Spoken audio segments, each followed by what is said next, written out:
Wabarakatuh.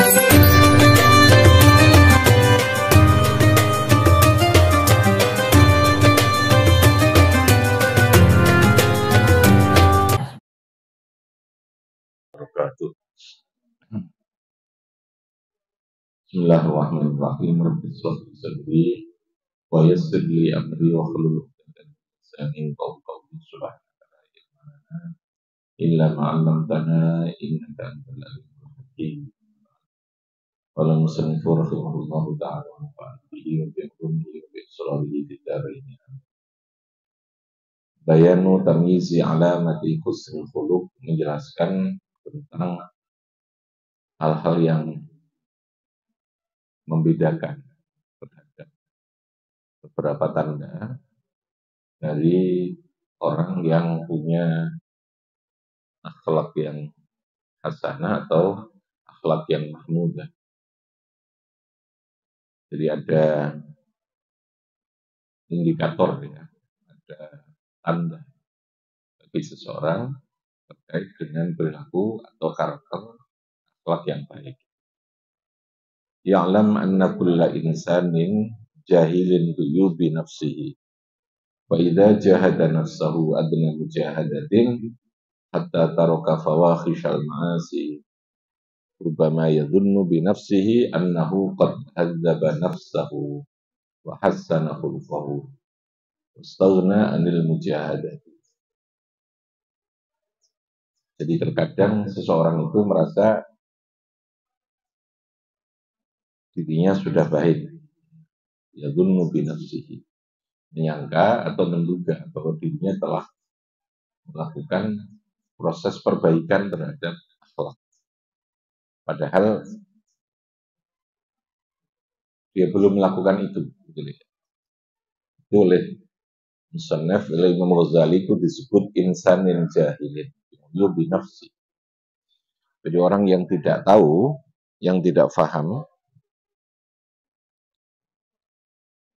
orang yang tidak tahu, yang tidak faham dengan uyubi nafsi, itu ada mic-nya satunya lagi. Iya mas, mic satunya.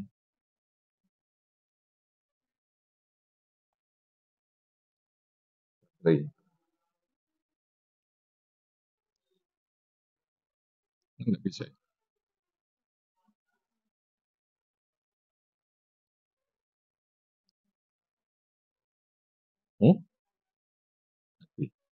Baterainya ditukar, bisa kan? Baterainya pindah dulu.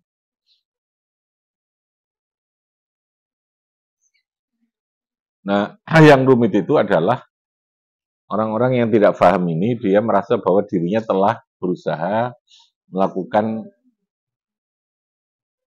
tahdhibul akhlak. Tahdhib itu kayak semacam memperbaiki akhlaknya. Dia merasa sudah baik, ya, merasa sudah melakukan itu. Nah, perasaan, tidak ada bukti ya, tidak ada indikator. Gitu. Nah, maka agar supaya untuk perbaikan akhlak itu tidak hanya sekedar berdasarkan perasaan bahwa dia sudah melakukan kebaikan, bahwa dia sudah melakukan proses perbaikan akhlaknya, maka harus ada indikator. Apa indikator itu? Tanda. Indikator itu apa? Tanda.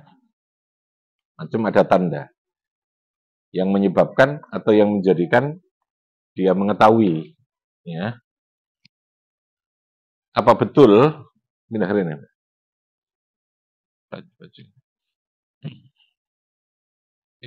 geser menghadap apa ya, kanan gerak ya.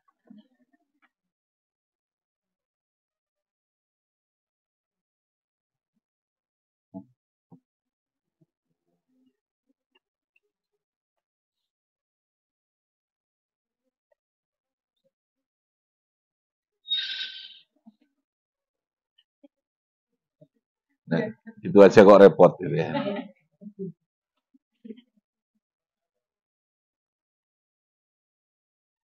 Betulnya kan suara saya terdengar, ya mendekat saja kan begitu kan, sederhana kan.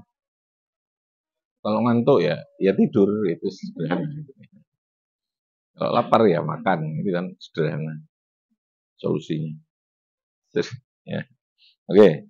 Jadi perasaan yang menyebabkan orang merasa baik, merasa sudah melakukan perbaikan terhadap akhlak, itu seringkali kadang menipu gitu ya. Dia merasa tertipu atau merasa salah persepsi, salah dugaan lah. Maka untuk supaya tidak salah diperlukan adanya pemahaman tentang alamat, tamyiz alamati husnul khuluq. Kita harus bisa membedakan apakah akhlak ini sudah dianggap baik apa tidak. Oke.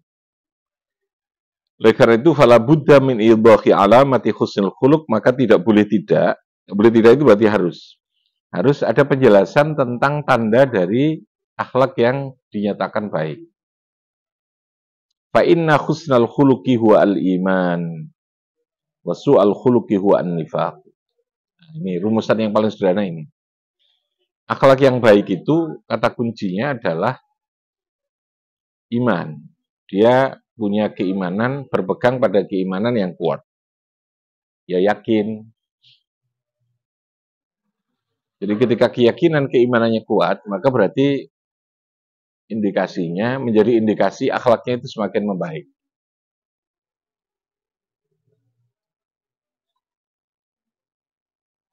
Sama dengan orang ketika melakukan pengobatan ya atas suatu penyakit. Kan penyakit itu banyak disebabkan hal-hal yang tidak tampak dalam kacamata manusia biasa ya. Artinya tidak bisa kita lihat secara indrawi, kita tidak bisa. Harus ada alat indikatornya, itu ada indikator ini. Tentang jantung, tentang ini. Kalau orang diabetesnya tinggi itu sangat berpotensi akan melahirkan banyak penyakit. Penyakit ini. Karena rumusannya darahnya tidak menjadi lancar. Diabetes berarti darahnya menjadi kental. Darah itu kan mestinya harus mengalir. Kalau dia terjadi pengentalan karena ada diabetes, gula yang terlalu banyak, otomatis akan. Kalau lalu yang tidak terpasok itu tangan, ya tangannya akan menjadi sakit. Kembang sakit, gegingin, gigil juga begitu. Jadi yang penyebab, indikator itu pasti akan ada. Nah, orang akhlak baik juga ada indikatornya. Iman semakin kuat, maka indikasinya akhlaknya semakin baik. Sebaliknya, akhlak baik itu berarti imannya kuat. Wasu'ul khuluq, sebaliknya, budi pekerti yang buruk, huwa an-nifaqu. Maka itu berarti ada potensi kemunafikan. Munafik itu ketoke beriman, gitu ya. Ketoke iman, tapi hati ini orang iman belas. Ya. Nyatanya, dia masih melanggar, kan? Gak wedi, gitu ya. Karena dia melihat segala sesuatunya dengan ukuran secara indrawi gitu ya. Yang Gusti Allah tidak tahu. Wa an-nifaq. Wa qad dzakarolan teman-teman nutur sapa Allah taala sifatal mukminin wal munafiqin.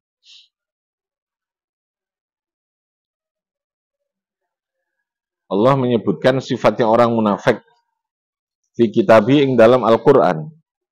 Wahia bijumlatia wahia utawi sifatil mukminin bijumlatia secara keseluruhan. Iku samratu husnul khuluq, yang menjadi buahnya akhlak yang baik. Samroh itu buah. Wasu'il khuluq, lan sebaliknya dia adalah menjadi buah terkait dengan perilaku atau akhlak yang buruk. Fal nuridu jumlatan min dzalika, maka kita uraikan, kita datangkan sejumlah dari ayat-ayat itu lina alama, supaya kita tahu ayat husnul khuluq ing ayat yang berkaitan dengan akhlak yang baik. Wallahu ta'ala qad aflahal mu'minun alladzina hum fi salatihim khashi'un. Satu tandanya adalah fi salatihim khashi'un. Indikator keimanan seseorang itu diantaranya adalah ketika sholat, orang iman itu khashi'un. Kalau sholat kita lalu blank, artinya sama sekali orang iling Gusti Allah, malah iling lia-liane sembarang, sesungguhnya di situ ada potensi bahwa keimanan kita bermasalah. Bisa jadi sampai tadi ini, munafikun. Ya kita memang tetap baca syahadat, Tapi syahadat itu tidak tembus dalam perbuatan kita gitu. Tidak teraplikasikan di dalam perbuatan. Berarti kan yo bujui kan gitu. Oh, bujui itu munafik itu. Ngomong cinta, cinta di lisan ya, ngomong seneng. Tapi tiap hari dia menyakiti ya. Perbuatannya menyakiti. Itu kira-kira cintanya tenanan apa cinta yang munafik? Hah? Cinta yang munafik apa cinta yang tenanan? Ya, munafik. Ya. Sama dengan itu kita syahadat, kita bersaksi inna sholati wa nusuki, tapi pikiran kita tidak ada, maka sesungguhnya itu menjadi bagian dari indikasi kemunafikan itu. Dia harus diusahakan, ya. Iman kita itu betul-betul tembus dalam hati, tembus dalam perilaku, perbuatan tadi. Karena dalam Al-Quran, qad aflahal mu'minun, siapakah al-mu'minun? Alladzina hum fi salatihim khosyi. Berarti nek khosyiun ya tidak mukminun lah gitu. Logikanya begitu. Kalaupun toh mukmin secara fikih normatifnya karena dia bersyahadat, ya minimalnya mukmin tadi yang al-munafiqun itu. Meskipun dia tidak sengaja munafik itu. Ya, percuma. Yang kedua, walladzina hum 'anil lagwi mu'ridun. Ciri orang yang beriman adalah orang yang tidak mau melakukan sesuatu yang tidak ada artinya, yang sia-sia. Lagu itu sia-sia. Perbuatan sing gak ono manfaati, baik untuk dirinya maupun untuk orang lain, ya. Lagu itu kayak dolinan. Dolinan dalam arti yang melakukan sesuatu yang tidak punya makna, yang tidak punya arti. Anil lagwi. Orang mukmin itu orang yang menghindarkan dirinya dari perbuatan yang muspro. Muspro itu ya kayak nongkrong no kafe, nongkrong pinggir jalan, tuku kopi sak cingkir, dipangan wong limo, di apa? Diombe wong limo karo rokokane gantian gitu ya. Malam jam 1, jam 2 baru tidur, esuk kemudian ora tangi ora subuh gitu. Itu namanya tidak anil lagwi mu'ridun. Orang beriman itu pasti menghindarkan dari sesuatu yang tidak ada gunanya. Makanya gedabruisme apa? Gedabruisme ya. Ngomong gedabru sing alor ngidul sing gak ono manfaate itu termasuk kategori al-lagwi. Al-lagwi. Ini manfaatnya lah. Nek gak ono sing diomongno sing penting ya tidur itu lebih baik, ya. Karena tidur itu mubahat yang bisa menjadikan kita mendapatkan penilaian. Ini lagu itu tadi. Itu cirinya orang yang beriman. Walladzina hum lizzakati fa'ilun. Ya, orang beriman itu pasti gelem zakat. Nek pancen dhek wis punya kewajiban melakukan apa? Zakat. Walladzina hum anil lagwi walladzina hum lizzakati fa'ilun. Coba Mas. Tidak perlu pindah ke sana saya sekarang pindah-pindah ya. Jadi walladzina hum lizzakati fa'ilun. Rabut gitu ya. Orang itu senang duit kan ya manusiawi istilahnya gitu ya. Kita alibi kita. Tapi senangnya ini tidak boleh melebihi senang kepada siapa? Nah, senang Gusti Allah berarti kan kecintaan itu harus ditekan ya kepada harta itu. Ya wis, Gusti Allah ngongkon zakat ya tak zakat karena saya lebih cinta Allah daripada harta saya. Tapi kalau kita masih abot dengan duitnya, tidak mau zakat, itu berarti bohong. Kalau kita mengatakan beriman, nyatanya kita masih mengabaikan. Orang reken apa sing dikersakno Gusti Allah. Zakat, sedekah. Indikatornya. Indikator keimanan tadi khosyiun, anil lagwi mu'ridun, yang ketiga lizzakati fa'il. Yang keempat, walladzina hum li furujihim hafidun, dia menjaga terhadap yang terkait dengan hafidun. kebutuhan-kebutuhan biologisnya, seksualnya dijaga dengan sebaik-baik. Illa ala azwajihim, kecuali kepada istri-istrinya. Kalau kepada istrinya, ya jangan dijaga ya. Harus wajiban. Apa istilahnya? Nafkah batin. Apa batin oleh nafkah batin? Nafkah batin itu ya wiritan. Gitu ya. Auma malakat aimanuhum fa innahum ghairu malumin. Kalau itu yang dia lakukan kepada istrinya atau kepada aiman, budak-budaknya, maka itu tidak tertentu. Nah, kebalikannya, famani ba'tagha wara'a dzalika faulaika humul adun.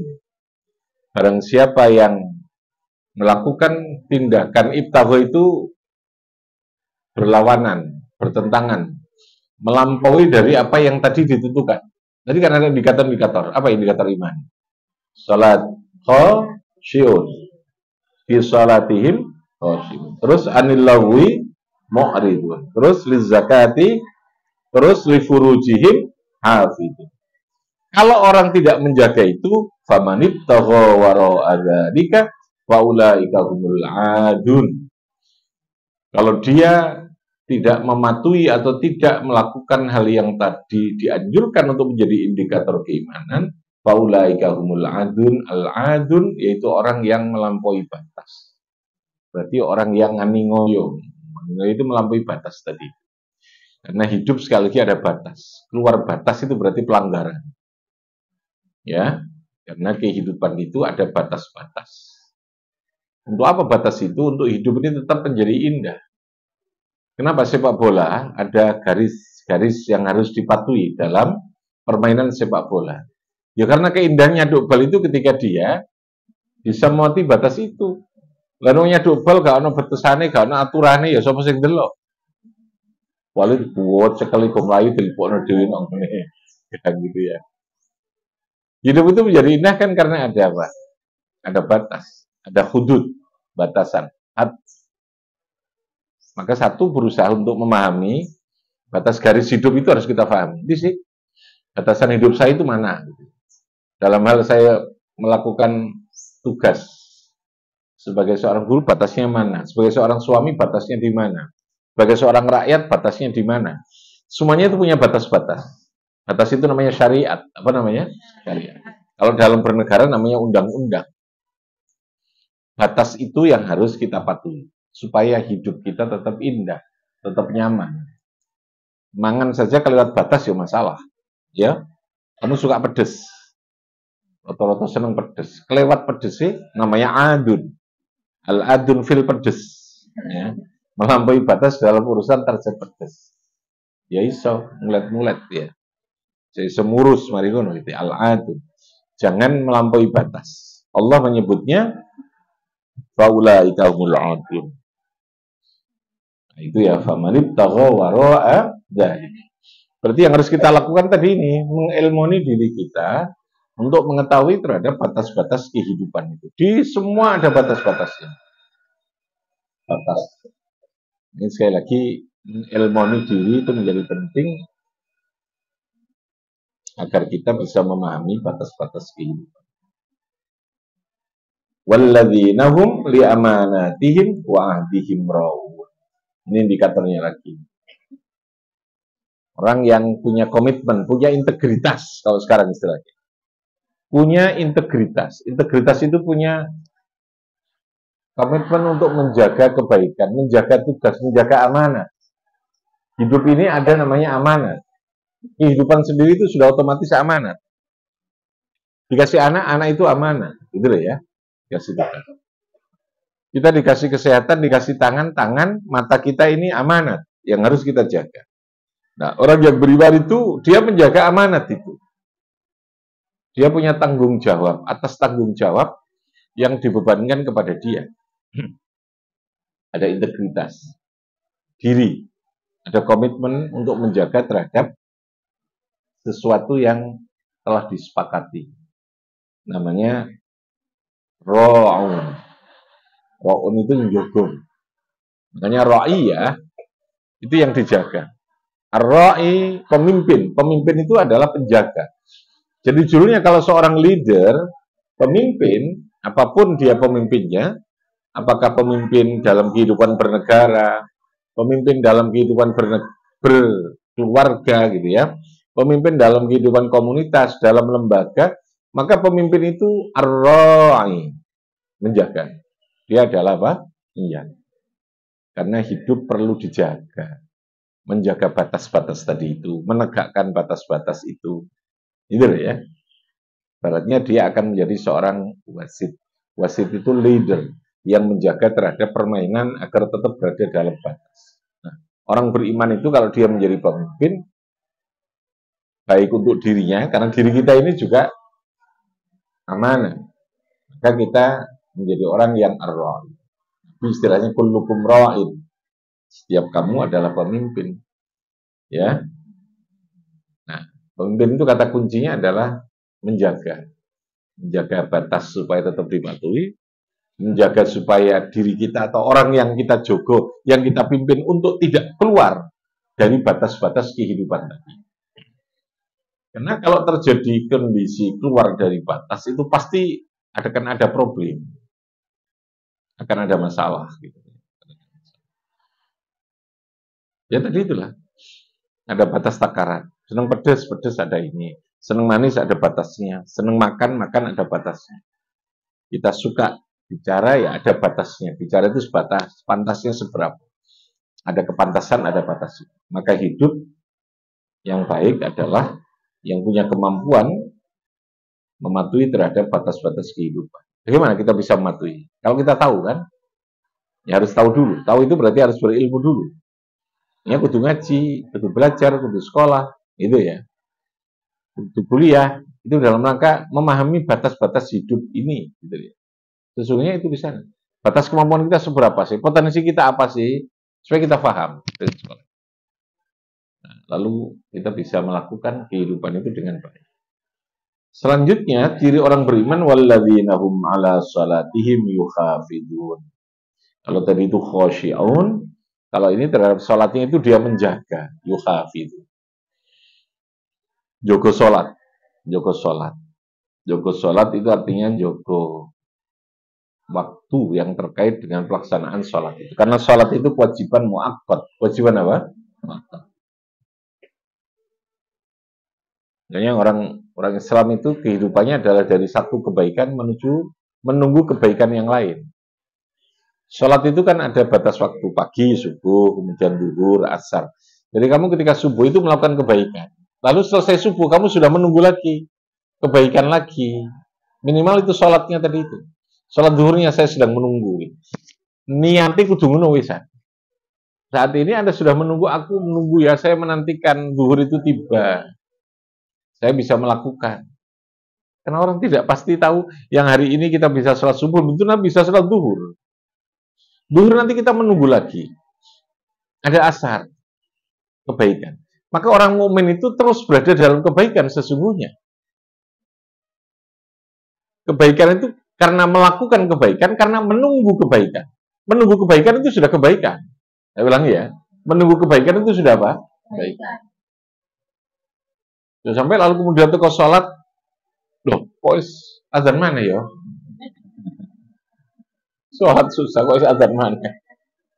Ya, nanti ketemu pangeran itu kayak berarti dia nggak tahu, nggak mungkin ketemu belas sih. Jenenge wong kepet, wal kepetu, ya. Wal kepetu. Jadi ciri orang mukmin tadi ini, walladzina hum ala sholatihim yuhafidun. Kalau Anda menjaga sholat, maka sholat akan menjaga kamu. Menjaga dari perbuatan tidak baik. Menjaga dari kemungkinan berpotensi melakukan hal yang menyimpang. Itu kan sholat tanha anil fakhsyai wal. Maka jaga sholat, hidupmu akan dijaga oleh sholat itu. Dijaga Gusti Allah melalui sholat itu. Ya, dijaga. Nek sholatmu morat marit, kita tidak punya perhatian, gak tekno sholate, gak ngereken sholate, tidak menganggap penting sholat itu, ya Allah, sholat itu tidak akan pernah menjaga kamu. Jar-jarno. Sholat itu bentuk perbuatan ya, tapi dia hidup sesungguhnya. Nah, makanya dalam gambaran kitab hadis itu, di akhirat, di alam kubur saja, semua perbuatan kita nanti akan diwujudkan dalam bentuk sesuatu yang konkret. Kalau buruk itu ya dengan gambaran makhluk yang sangat buruk mengerikan. Karena kalau dosa itu kan abstrak, tidak lihat. Kuburan semua jadi makhluk yang mengerikan, yang menakutkan. Gitu ya. Nah, jaga sholatnya.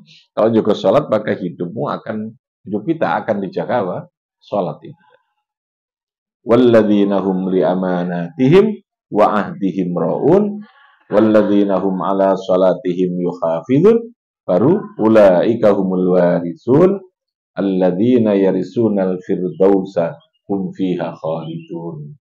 Lalu endingnya dari semua karakter yang baik, perilaku yang baik tadi adalah Allah menetapkan kita sebagai pewaris swarga firdaus.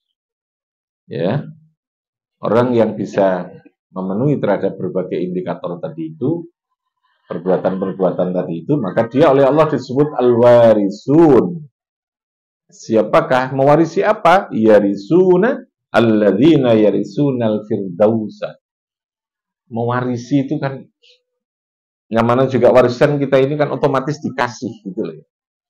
Otomatis dikasih, gak perlu golek mana. Iku itu efek akibat dari perbuatan yang kita lakukan, otomatis kita akan mendapatkan. Kalau seorang ada orang tuanya meninggal dapat warisan kan tidak perlu dia mencari gitu loh. Otomatis akan dikasih. Allah memberikan hak Anda termasuk ahli waris swarga firdaus. Kalau tadi ya, mau melakukan indikator tanda alamat yang terkait dengan keimanan, yang terkait dengan akhlak, budi pekerti tadi. Nggak bisa digambarkan. Swarga firdaus itu di sini adalah kenikmatan yang tidak bisa dibayangkan oleh akal pikiran kita. Al-Quran hanya menggambarkan keindahan-keindahan yang biasanya orang cenderung melihat itu bagian keindahan tentang sungai, tentang air, tentang batu-batuan, gitu ya, tentang gunungan. Itu keimanan, ya. Tentang bidadari, tentang ini itu saja. Tapi hakikatnya kayak apa sih keindahan di surga itu tidak bisa dibayangkan. Ma khotoro bibali. Apa? Ma khotoro. Tidak tergoreskan. Apa? Surga itu tidak tergoreskan. Tidak terfikirkan, tidak bisa dibayangkan. Bahasa itu kan punya keterbatasan untuk menjelaskan sesuatu. Wah, durian itu enak. Enak sak piro sih? Wis pokoke enak. Berarti kita kan tidak bisa membuat batasan.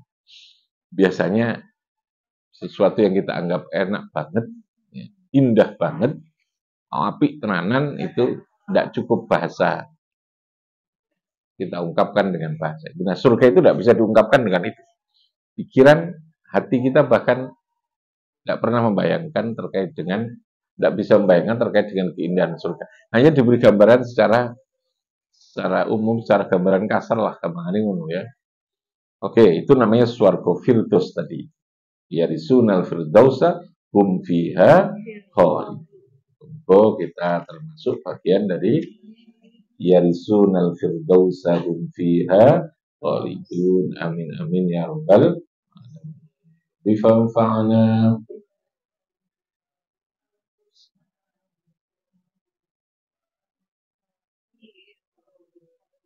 wa mu'afatin. Allahumma salli ala Muhammad